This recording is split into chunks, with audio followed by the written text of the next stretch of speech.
السلام عليكم يا شباب، عاملين ايه؟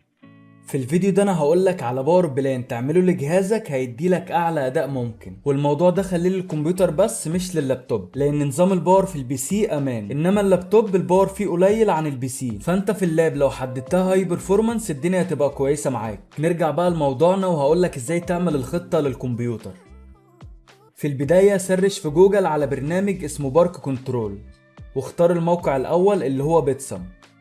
هنا هتحمل البرنامجين اللي قدامك، بارك كنترول وبروسيس لاسو، وللعلم البرنامجين مدفوعين، فانا مش عارف لو مش متفعلين هيكون في نفس الاوبشنز اللي عندي ولا لا. واللي اعرفه في الفرق بينهم ان في كام ميزه في المدفوع مش موجوده في المجاني، ولو معرفتش تفعلهم عادي كمل بيه زي ما هو، لكن الافضل تحاول تفعلهم. هو انا ما جربتش البرامج بدون تفعيل، لكن انا بقولك كده عشان عايز يحصل عندك الفرق اللي حصل عندي.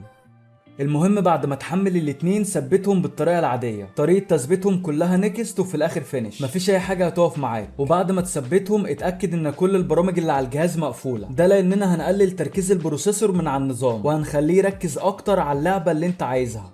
المهم هتفتح برنامج بروسيس لاسو الاول. في القائمة الأولى هتدوس على كنترول وإيه علشان تحدد كل العمليات اللي شغالة، بعدين هتدوس على كنترول وهتلغي كل الحاجات الضرورية اللي هم برامج البيتسم وبرامج كارت الشاشة.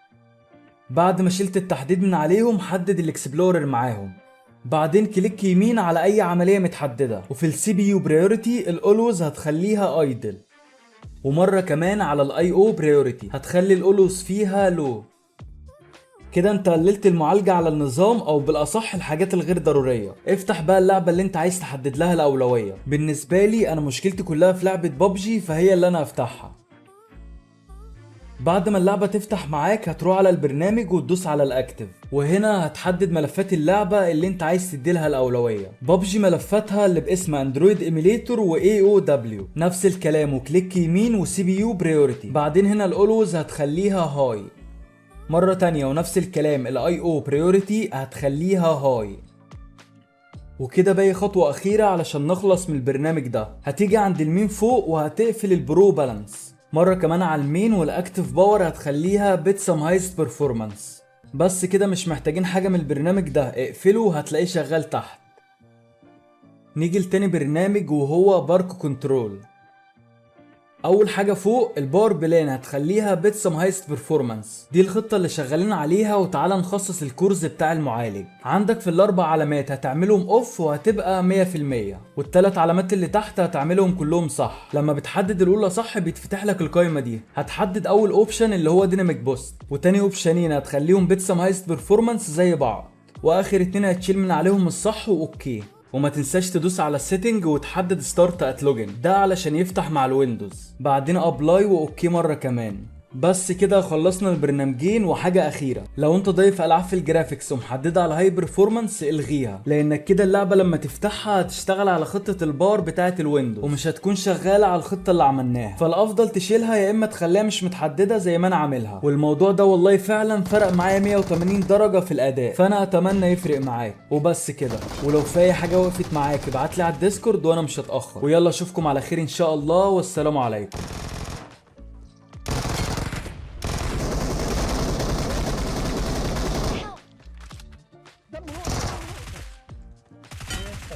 حد وراك، كان في حد وراك، خد بالك.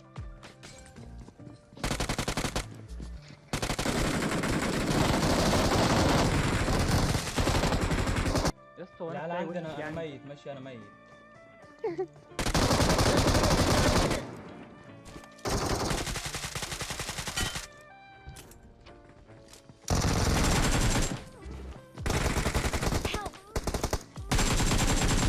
علينا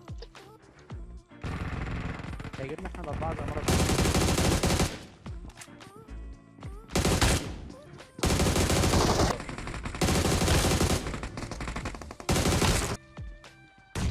متاخره. هيبقوا ناحيتك. في حد على التلات Marked a location. واحد فوق التلاتة.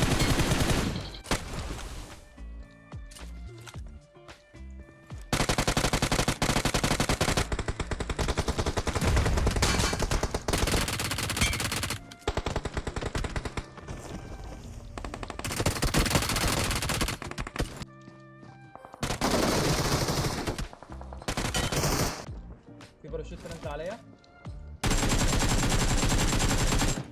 يا عم اللي بيضرب بالفيديو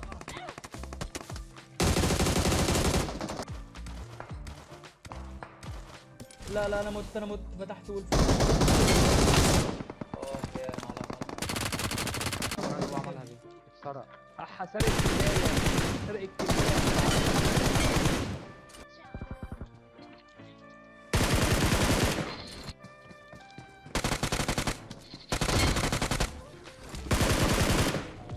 الواد طلع. انا عامل له ميتش يا عم. أكيد.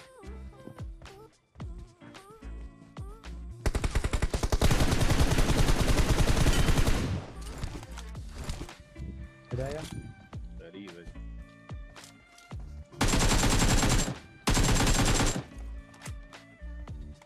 وولف يا لهوي، ايه ده ايه ده؟ وولف تاني ها؟ وولف هيريد نفسه. يا جماعة انا معيش سكوبات.